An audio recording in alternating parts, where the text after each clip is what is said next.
बिस्मिल्लाहिर्रहमानिर्रहीम। ये problem tensor analysis की है। So that del J I K upon del X J is equal to Christoffel symbol K I J plus Christoffel symbol I comma J K. यहाँ पर हम लोग जानते हैं कि जो ये फंक्शन जी आई के जो है वो डिनोट करता है फंडामेंटल कोवेरिएंट टेंसर को, और यहाँ पर जो स्क्वायर ब्रैकेट में लिखे हुए हैं ये क्रिस्टोफेल सिंबल कहलाते हैं। इनको लिखने का ढंग ये भी हो सकता है कि जे और के साथ में इधर हों और कामा के बाद तो के उस तरफ हो, ऐसे इसके लिए भी। अब हमें ये प्रूव करना है तो इसके लिए सबसे पहले हम राइट हैंड साइड लेंगे और लेफ़्ट हैंड साइड के इक्वल प्रूव करेंगे। जैसे कि अभी हमने बताया कि लिखने के तरीके इनके अलग अलग भी हो सकते हैं। जे के एक साथ में ओके तो उसमें कन्फ्यूज़न की बात नहीं होगी, क्योंकि लिखने के तरीके बहुत सारे और भी होते हैं। फ़िलहाल हम इसको प्रूव करने के लिए राइट हैंड साइड लेके लेफ़्ट हैंड साइड को के इक्वल प्रूव कर देंगे। तो राइट हैंड साइड की वैल्यू है ये Christoffel symbol of first kind या क्रिस्टोफेल ब्रैकेट भी कहते हैं इसको, के आई जे और प्लस आई जे के। इसकी जो डेफिनेशन होती है उस बेस पर हम लोग इसकी वैल्यू पुट करेंगे।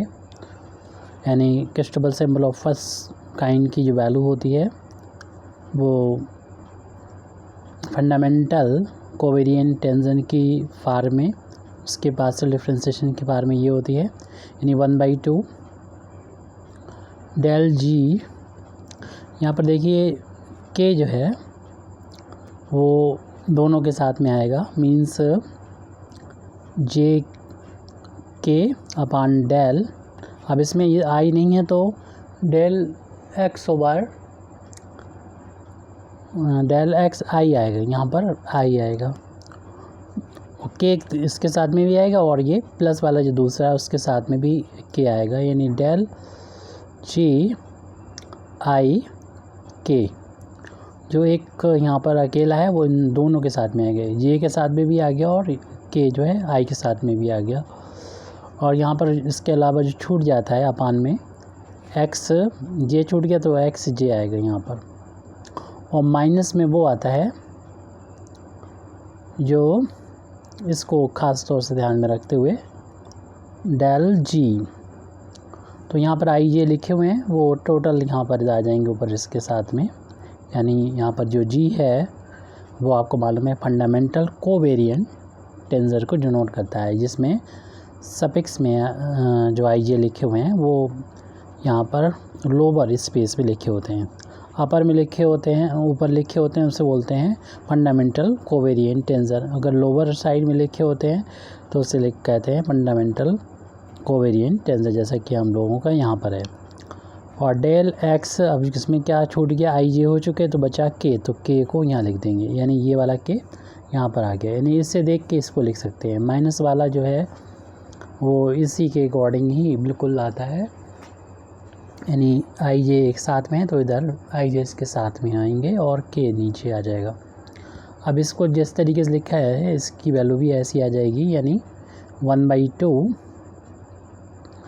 और डेल जी ओवर डेल एक्स आई, डेल एक्स तो आएगा ही। अब आपको मालूम है कि आई यहाँ पर के साथ में भी आएगा और जे के साथ में भी आएगा। के पहले लिख दिया अपन और आई, और इसमें जे बचा हुआ है उसको लिख देंगे, यानी जो इधर से पहले पढ़ रहा वो नीचे पहले और प्लस दूसरे पैर के आ जाएगा, यानी डेल जी।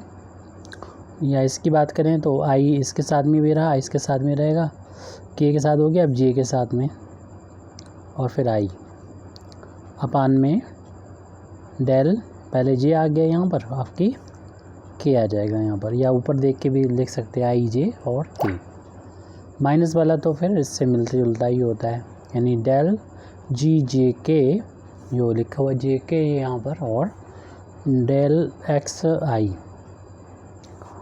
अब आप लोगों को ये भी पता है कि जो फंडामेंटल कोवेरिएंट टेंसर होता है वो सिमेट्रिकल होता है। मीन्स कहने का ये है कि अगर जे आई जे लिखें या जे आई लिखेंगे वैल्यू सेम होती है। तो इसी का हम आगे यूज़ करेंगे। तो हमारा जो राइट हैंड साइड चल रहा था उसको इस तरीके से लिख सकते हैं।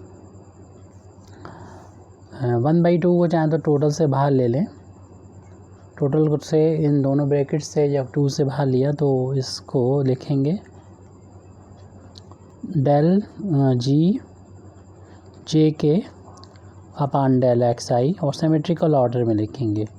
सिमेट्रिकल ऑर्डर मीन्स मेरा यहाँ पर ये है कि आई के बाद जे लिखेंगे और जे के बाद के और के के बाद आई इस फार्म में, ताकि हमें ढूंढना आसान होगा, कैंसिल काटना जोड़ना आसान रहेगा।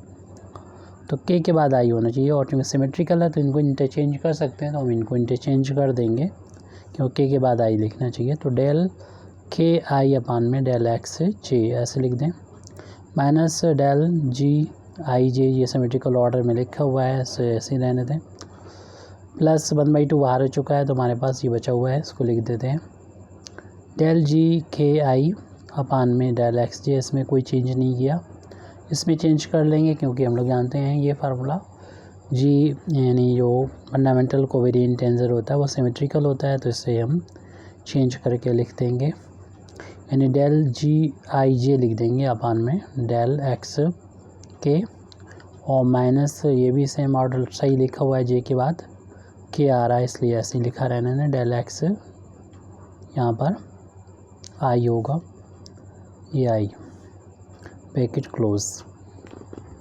तो यहाँ पर देखेंगे अब हम लोग कि कुछ तो कैंसिल हो जाएंगे, यानी आई जे अपान में के, ये वाला देख रहे माइनस का ये प्लस का है तो ये कम्प्लीटली कैंसिल हो जाएगा वैल्यू टोटल। ये माइनस का जे के है, ये प्लस का जे के है फर्स्ट एंड लास्ट, ये भी प्लस माइनस कैंसिल हो जाएगा और हमारे पास जो बचेंगे ये दोनों, ये 2 टाइम्स हो रहे हैं, 2 टाइम्स हैं ये, तो 1/2 बाहर चल रहा है और ये हो रहे हैं 2 टाइम्स डेल जी के आई अपान में डेल एक्स जे। 2 से 2 ये कैंसिल हो जाएगा तो वैल्यू आ रही डेल जी के आई अपान डेल एक्स जे। जो प्रूव करना है उसमें इंटरचेंज कर लिख सकते हैं क्योंकि ये जो फंडामेंटल कोवेरिएंट टेंसर है वो सिमेट्रिकल होता है अपने इंडेक्सेस के रिस्पेक्ट में, तो इनको इंटरचेंज करके लिख दें डेल जी आई के अपान डेल एक्स जे। तो इस तरीके से ये राइट हैंड साइड से हम लेफ़्ट हैंड साइड के को ले आए और यही हमको प्रूव करना था, क्वायरेड डेमोन्स्ट्रेंडम, यही प्रूव करना था, which was to be prove. Thank you very much indeed for listening me. वाखिर दावाना अल्हम्दुलिल्लाहि रब्बिल आलमीन।